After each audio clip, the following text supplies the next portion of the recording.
Si conociéramos a alguien que lo sabe todo, que tiene las mejores intenciones con nosotros, que sabe y conoce nuestro dolor, que sabe qué va a pasar mañana, cómo voy a reaccionar yo, cómo reaccionarán otros en medio de alguna situación en la cual yo esté, y cómo va a reaccionar él mismo, y que al final sabe lo que va a hacer y que ese algo que va a ser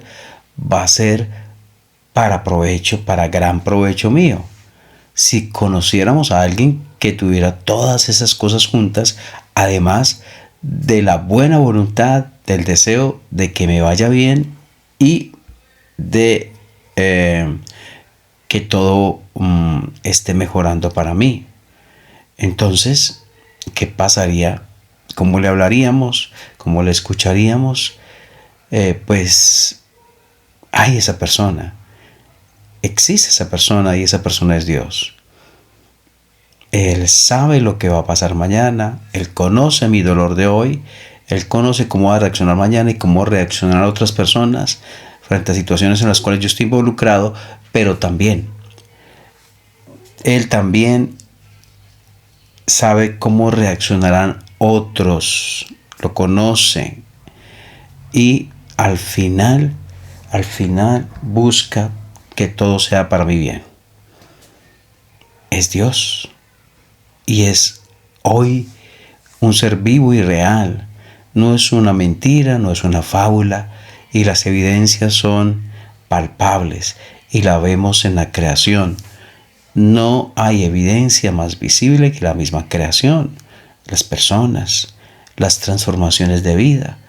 Hay un Dios verdadero y real. Bienvenidos a Conociendo a Dios.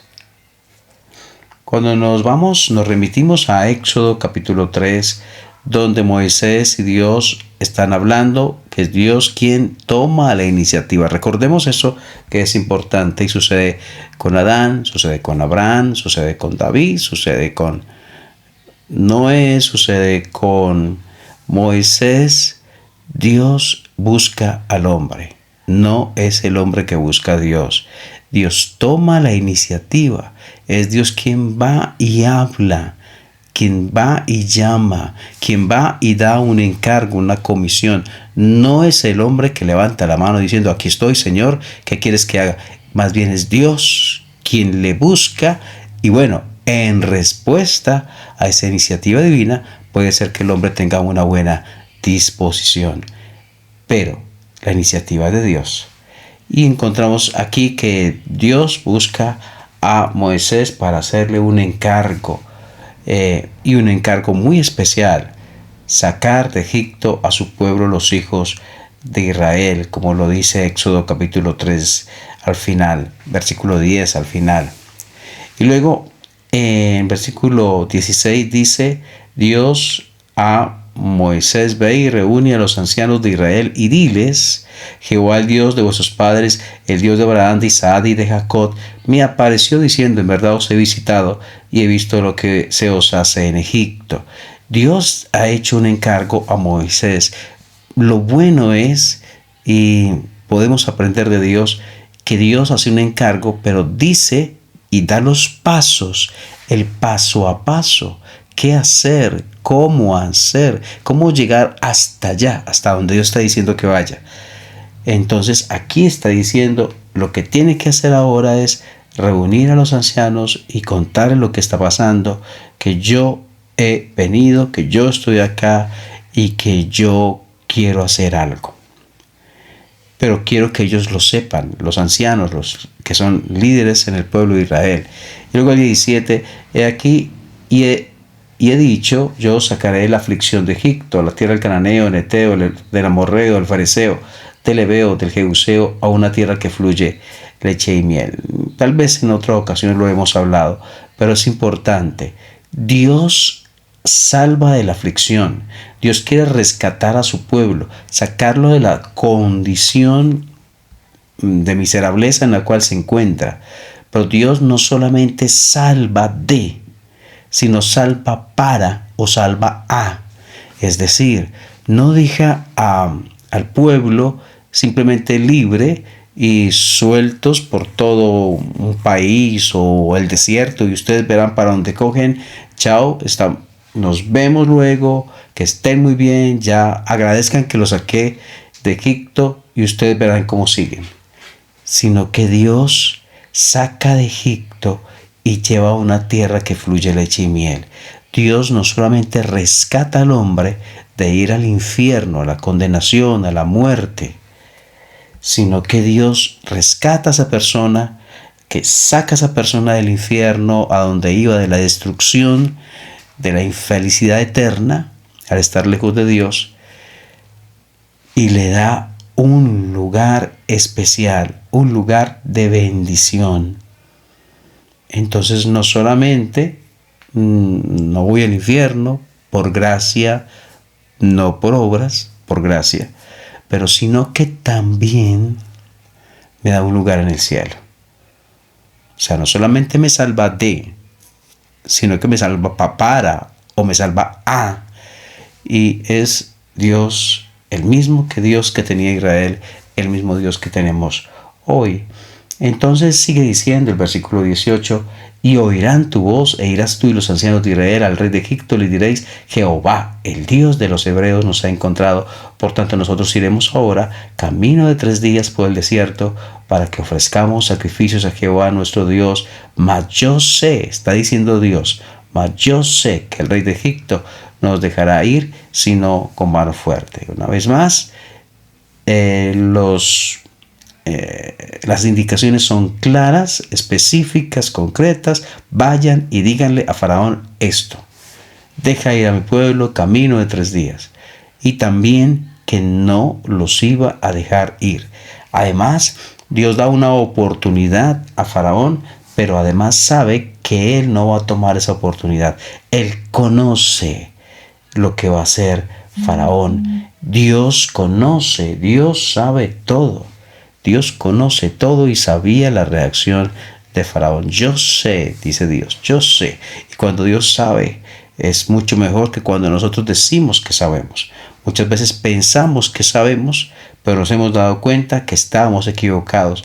Dios no se equivoca. Dios, cuando sabe, sabe. Él sabía la reacción que iba a tener Faraón, y entonces no os dejará ir. Bueno, entonces seguimos adelante en el 20. Pero yo extenderé mi mano y heriré a Egipto con todas mis maravillas que haré en él, y entonces os dejará ir. Le está diciendo a Moisés qué va a hacer, cómo lo va a hacer. Seguramente no con el detalle que sucedió, pero sí en términos generales cómo va a ser su actuar. ¿Y qué va a pasar al final? ¿Les dejará ir? Al principio no los dejará ir, pero al final el resultado va a ser que sí.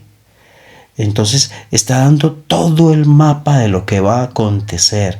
Quiere que su siervo conozca qué es lo que va a pasar y cómo Dios va a solucionarlo, y que Dios lo va a solucionar. Seguramente adelante iba a tener dudas, adelante iba a tener lágrimas, luchas, dificultades, y esa palabra de Dios que le aseguraba al final los dejará ir, seguramente lo alentó en otros momentos, el saber cuál sería el final de todo esto. Pasando por momentos difíciles, pasando por momentos complicados, pero al final se cumplía el propósito divino. ¿Cuál era? Que el pueblo quedara libre y yendo a una tierra de bendición, una tierra que fluye leche y miel. Entonces dice, versículo 20 al final, entonces os dejará ir. ¿Acaso este Dios no es digno de confianza? Un Dios que me llama por gracia a un propósito específico. Un Dios que obra en mí y a través de mí para hacer bendición en mi vida y dar bendición a través de mi vida a otros.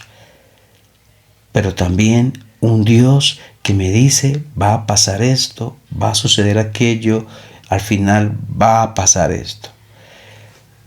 Y tal vez no tenemos indicaciones tan específicas para ciertas situaciones de nuestra vida, pero lo que podemos extractar de este mensaje es que Dios quiere el bien de su pueblo, que al final, el resultado al final va a ser bueno para los que hacen parte de su pueblo. Que a pesar de que las cosas no sean fáciles en un momento dado, el hecho de que Dios me envió, Dios me colocó ahí, va Dios a ir obrando para cambiar esa situación que al parecer es muy complicada, pero que al final va a resultar obrando Dios y haciéndose la voluntad de Dios como Él quiere. ¿Cómo no confiar en alguien que tiene un corazón bondadoso hacia nosotros, que tiene intención de hacernos bien, de darnos bien? A los que aman a Dios todas las cosas les ayudan a bien. Y alguien que conoce qué va a pasar mañana, que conoce cómo va a reaccionar este o aquel. ¿Cómo no confiar en ese Dios? Aunque no sabemos nosotros qué va a pasar, Él sí sabe qué va a pasar. Y nuestro corazón es tan frágil, tan diminuto, tan limitado, que muchas veces desconfiamos. Pero Dios, este Dios presentado en la Escritura, es Dios digno de confianza. El Señor bendiga tu vida.